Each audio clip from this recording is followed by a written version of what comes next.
नमस्कार दोस्तों, एस्ट्रोलॉजर कपिल मिश्रा में आपका बहुत बहुत स्वागत है। मित्रों, आज हम बात करने वाले हैं विशेष रूप से तुला लव राशि फल 13 से 31 जुलाई 2025। सबसे पहले मैं आपको बता देना चाहता हूं कि आप इस चार्ट को बहुत ध्यान से देखें। क्योंकि मित्रों, इस चार्ट में वो जानकारी है जिसको आप जानकर वाकई ये महसूस करेंगे कि ये 13 से 31 जुलाई का समय आपके लिए कितना लकी होगा। वैसे ये समय वर्तमान में चल रहा है, इस बात का ध्यान दें। 29 जून 2025 के बाद से जो समय शुरू हुआ है वो तुला के लिए लाभकारी भी है और हानिकारक भी है। अब हम इस स्थिति को समझते हैं और आपको बताते हैं कि तुला राशि की वर्तमान की स्थिति क्या कह रही है। सबसे पहले और सबसे खास बात मैं आपको ये बात बता दूं कि तुला राशि जो है वो प्रेम की राशि है, ठीक है, और ये शुक्र की राशि मानी जाती है। अब एक बात समझने की है कि शुक्र जो है वो अपनी ही राशि में है, मतलब वृषभ राशि भी शुक्र की ही राशि है। मित्रों, शुक्र जहां पर उच्च के होते हैं वो है मीन राशि, ठीक है ना। शुक्र जहां पर स्वराशि के होते हैं वो है तुला राशि और वो है वृषभ राशि। वृषभ राशि में अभी है, मतलब लग्न स्थान से अष्टम स्थान में शुक्र का गोचर चल रहा है। आप इस स्थिति को नोटिस कर सकते हैं यदि आप लिविंग रिलेशनशिप में हैं और अभी आपका नया रिलेशन जुड़ा हुआ है तो ये समय तुला के लिए 100% लकी समय चल रहा है। आपके प्रेम संबंधों में नजदीकियां भी बढ़ रही हैं और प्रेम भी बढ़ रहा है, लेकिन परिवार का सपोर्ट यहाँ पर मिलना थोड़ा मुश्किल रहेगा, इस बात का भी ध्यान देना। साथ ही साथ मैं आपको बताना चाहूंगा कि यह समय लिविंग रिलेशनशिप के लिए भी ज्यादा अच्छा है और जो जातक वर्तमान में सिंगल है 16 जुलाई 2025 से जो योग बनेगा वो तुला के लिए और भी ज्यादा लाभकारी होगा, क्योंकि इस समय में अष्टम स्थान में शुक्र चल रहे हैं। तुला राशि से अष्टम स्थान में, अष्टम स्थान गुप्त संबंधों का होता है, गुप्त प्रेम का होता है, गुप्त धन का होता है और विशेष रूप से विदेश की यात्राओं का होता है, जॉब का होता है। ये बहुत ही अच्छा भाव भी माना जाता है और बहुत बुरा भाव भी माना जाता है। इस समय में आप यदि विशेष रूप से तुला राशि के हैं तो ये समय 100% सफलताओं की ओर बढ़ा रहा है। तुला राशि वाले जातकों के लिए नए नए, हम ये कहेंगे नए नए अवसर बन रहे हैं और यहाँ पर व्यापार बिजनेस के क्षेत्र में भी लाभकारी योग रहने वाला है। एक बहुत कड़वी बात, तुला राशि वाले जातकों को धोखा मिलता है, ये बात ध्यान रखना।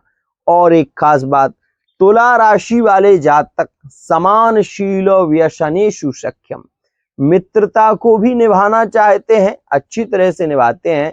और ये आपको बता दूं कि तुला राशि वाले जातक पीड़ित ज्यादा होते हैं अपने रिलेशन को लेकर, और जब ये पीड़ित होते हैं तो उस व्यक्ति के लिए ज्यादा तड़पते हैं जो इनकी वैल्यू नहीं करता।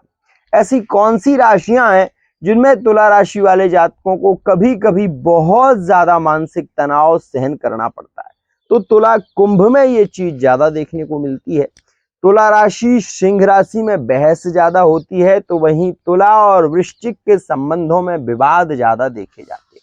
ध्यान रखना, तुला और मिथुन में स्वार्थ का प्रेम होता है, इस बात का ध्यान रखिएगा। मैं आपको बताना चाहूंगा कि यदि आप मैरिड लाइफ की बात करेंगे तो तुला राशि वाले जातक ये नोटिस कर सकते हैं जिनके 10 साल से संबंध जुड़े हुए थे या 5 साल से जुड़े हुए थे।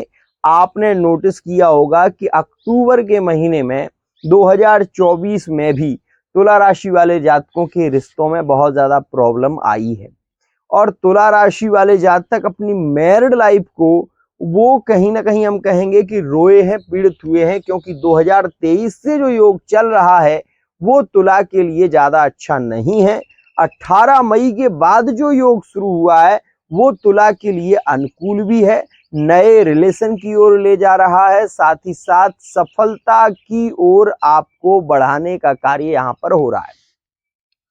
अब यहाँ पर आप ये देखें कि तुला राशि से वर्तमान के समय में कुंभ राशि में राहु, मतलब आपकी राशि से पंचम स्थान में राहु बैठे हुए हैं और नवम स्थान में गुरु है।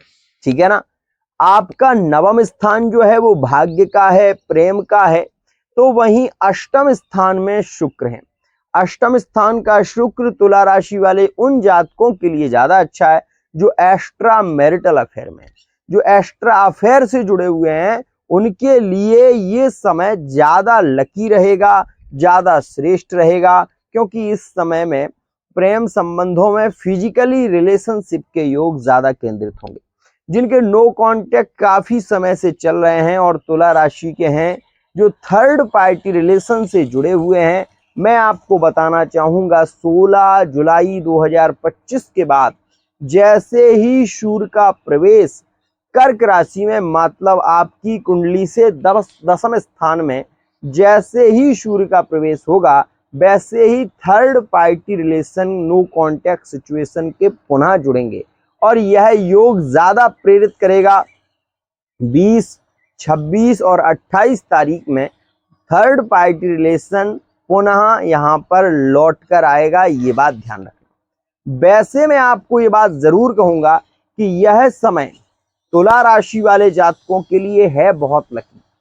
जो लोग मैरिड लाइफ में हैं, यदि कुछ प्लानिंग कर रहे हैं, भविष्य को लेकर वाहन लेना चाहते हैं या मकान बनाने की सोच रहे हैं, भूमि का लेन देन करने की सोच रहे हैं, तो ये समय अच्छा नहीं है, क्योंकि अष्टम स्थान में शुक्र के होने से आप ये बात ध्यान रखना कि इस समय में अगर आप कोई काम कर रहे हैं तो उसमें आप असफल हो जाएंगे और ये समय में आपके कार्य अटकेंगे ज्यादा, क्योंकि ये समय आपके लिए ज्यादा अच्छा नहीं है। 26 जुलाई 2025 तक आप प्रेम संबंधों में बढ़ सकते हैं, फिजिकल रिलेशनशिप में ज्यादा बढ़ सकते हैं, पार्टनर के साथ में रोमांस, प्रेम ज्यादा रहेगा, यात्राएं तुला राशि वाले जातकों की इस समय में ज्यादा रहेंगी।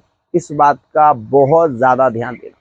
यदि आप तुला राशि के हैं तो एक बात और कह दूं कि मैं आपको ये बताना चाहता हूं, तुला राशि वाले जातक जैसा कोई हो नहीं सकता। विश्वास, अपने रिश्ते को चलाने के लिए ये कभी कभी रो भी लेते हैं, लेकिन अपने रिश्ते को चलाने के लिए मैनेज करते हैं, सहन करते हैं। कभी कभी पार्टनर बहुत ज्यादा भड़कने लगता है, मैरिड लाइफ में भी देखने को मिला है और लिविंग रिलेशनशिप में भी देखने को मिला। तुला राशि वाला जातक बहुत सहन करता है, बहुत सहन करता है और अपने रिश्ते को चलाने के लिए हर प्रकार की स्थितियों से गुजरता है। इनके अंदर पैसे को कमाने की भी क्षमता है, ये खुद बहुत कुछ कर सकते हैं, लेकिन ये अपने परिवार को तोड़ना नहीं चाहते, ये अपने परिवार को जोड़कर रखना चाहते हैं, ये बात ध्यान रखें। तुला राशि वाले वो जातक ज्यादा ही निकृष्ट प्रवृत्ति के होते हैं, जिनकी कुंडली में शुक्र अष्टम स्थान में मंगल के साथ में या राहु के साथ में बैठता है। ऐसे जातक या ऐसी जातिकाएं अपने पति को बर्बाद कर देती हैं, कंगाल कर देती हैं, स्वार्थी होती हैं और स्वार्थी होते हैं। ऐसे लोग इस प्रकार की प्रवृत्ति के होते हैं कि एक संबंध में लंबे समय तक नहीं रहते। अगर चतुर्थ भाव में शुक्र मंगल या शुक्र राहु हो तो ऐसा व्यक्ति धोखेबाज हो जाता है, प्रेम में धोखा 100% देता है और ऐसे व्यक्ति पर विश्वास नहीं किया जा सकता। एक और खास बात, कुछ लोगों का अभी सवाल था, गुरुजी आगे एग्जाम आने वाले हैं, क्या उसमें कुछ सफलताओं के योग बनेंगे? तो मैं आपको बताना चाहता हूं, 16 जुलाई के बाद सूर्य कर्क राशि में जैसे ही प्रवेश करेंगे तो अपनी मित्र की राशि में आएंगे। कर्म स्थान पर सूर्य का गोचर रहेगा। ये समय आपके लिए ज्यादा लकी है। अगर इसमें आपका कोई पेपर होने वाला है, कोई एग्जाम है, तो इसमें आप 100% सफल होने की संभावनाएं 16 अगस्त तक रहेंगी। तो इस स्थिति को लेकर चिंतित होने की जरूरत नहीं है। अष्टम स्थान का शुक्र आपको बहुत ज्यादा उत्सुकता को बढ़ाएगा, ये क्योंकि ये कामुक प्रवृत्ति को ज्यादा बढ़ाता है। ध्यान रखना, यदि आप तुला राशि के हैं, आध्यात्म क्षेत्र से जुड़े हुए हैं, तो उपासना को ये बढ़ा देगा। सीधी सी बात है, अगर आप अपने पार्टनर से रिलेशन में ज्यादा जुड़े हुए हैं तो ये आपको मिलने के लिए ज्यादा प्रेरित करेगा। वीडियो कॉल, फोन कॉल के माध्यम से आपके मन में जिज्ञासाएं ज्यादा होंगी और मिलने की तड़प आपको बहुत ज्यादा बेचैन करेगी। फिजिकल रिलेशनशिप के सबसे ज्यादा योग बली रहेंगे 16 जुलाई से, और ये काफी समय तक रहने वाले हैं। हम इसके लिए कहेंगे आपको कि 28 जुलाई तक ऐसा योग ज्यादा बली रहेगा, जिसमें तुला राशि वाले जातक घूमेंगे भी, यात्राएं भी करेंगे। और कुछ तुला राशि के ऐसे भी जातक हैं जिनके बारे में मैंने बताया है कि जिनकी कुंडली में अष्टम में शुक्र या मंगल या राहु की युति है, या सूर्य शुक्र के साथ में बैठा हुआ है, तो ऐसी स्थिति में ये व्यक्ति अपने पति को या अपनी पत्नी को धोखा जरूर देंगे, और ये भी आपको देखने को मिलेगा। एक और खास बात, यदि आपके मन में ये शंका होने लगी है कि आपका पार्टनर आपको शायद धोखा दे रहा है, अगर आपको ऐसा लगता है तो मैं केवल इतना कहना चाहूंगा कि आप उनकी पर्सनल रीडिंग कराने के बाद ये जान सकते हैं कि वो व्यक्ति जिस पर आप सबसे ज्यादा भरोसा करते हैं वो आपके भरोसे को तोड़ रहा है, या फिर वो एक श्रेष्ठ प्रेमी है जो आपके साथ में जीवन भर चल सकता है। मित्रों, बहुत सारी स्थितियां ऐसी होती हैं जिनमें कभी कभी आपने देखा होगा कि अचानक से रिलेशन खत्म हो जाते हैं, और जो अचानक से रिश्ते खत्म होते हैं वो होते हैं अष्टम के योग से। मतलब मान लीजिए आपकी तुला राशि है और अष्टम में वृषभ राशि आएगी, तो इसके आधार पर वहां का भी स्वामी शुक्र ही होगा। जब यही शुक्र नीचस्थ राशि का कुंडली में होगा और दशा में चल रहा होगा, तो ऐसी स्थिति में आपको प्रेम संबंधों से बहुत ज्यादा पीड़ा और घृणा होने लगेगी। आपके मन में नेगेटिव थॉट आने लगेंगे, पार्टनर के लिए आप जान देने के लिए उतावले हो सकते हैं।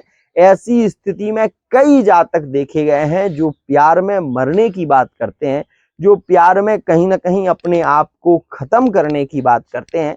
और ऐसा मैं आपको बताना चाहूंगा, जिनकी कुंडली में शुक्र नीचस्थ है और दशा में चल रहा है, गोचर में चल रहा है, ऐसे व्यक्ति बहुत ज्यादा रोते हैं, गिड़गिड़ाते हैं, माफी भी ज्यादा मांगते हैं, लेकिन इन्हें मिलता कुछ भी नहीं है। ध्यान रखिएगा, इस समय में जॉब के भी योग हैं। इस समय में सबसे लकी समय है, जो कि तुला और वृषभ के लिए बहुत अच्छा समय है। ये तुला राशि, कन्या राशि के लिए बहुत अच्छा समय है ये, और तुला और मीन राशि के लिए सबसे लकी समय इस महीने का रहने वाला है। इस बात का ध्यान रखना, ये समय तुला राशि वाले जातकों के लिए लकी है। तुला और कुंभ में इस महीने में थोड़े विवाद रह सकते हैं, इस बात का ध्यान देना। ऑन ऑफ वाली सिचुएशन देखने को मिलेगी। तुला राशि और मिथुन राशि में स्वार्थ का प्रेम देखने को मिलेगा, इस बात का विशेष ध्यान देना। यदि आप संतान योग को लेकर ज्यादा चिंतित हैं, तो ये समय जो अभी शुरू हो रहा है, ये तुला के लिए मैं ये कह सकता हूं अष्टम का योग है। इस समय में संतान की प्लानिंग आप कर सकते हैं, कहीं कोई दिक्कत नहीं है, कोई समस्या का केंद्र नहीं। एक और खास बात मित्रों, तुला राशि वाले जातक यदि कोई प्रोजेक्ट विशेष रूप से इनका चल रहा है, या फिर कोई नया कार्य करने की सोच रहे हैं, तो मैं ये कहूंगा कि अभी आपके लिए समय अनुकूल नहीं है। थोड़ा इंतजार करिए, आप थोड़ा इंतजार करिए। इस समय में कौन कौन से कार्य आप कर सकते हैं वो सुनिए। आप इस समय में यदि रेस्टोरेंट का काम करना चाहते हैं, वो आपके लिए ज्यादा अच्छा रहेगा। यदि इस समय में स्वर्ण व्यापार करना चाहते हैं, वो आपके लिए अच्छा रहेगा। इस समय में आप कपड़े से संबंधित व्यापार करना चाहते हैं, वो आपके लिए अच्छा रहेगा। लोहे का कार्य नहीं कर सकते। सब्जियों फलों का कार्य इस समय में आप नहीं कर सकते। इस समय में आपको फूलों के व्यापार में ज्यादा हानि होगी, ध्यान रखना है इस बात का। आज के लिए इतना ही। आशा करता हूं ये वीडियो आपको पसंद आई होगी।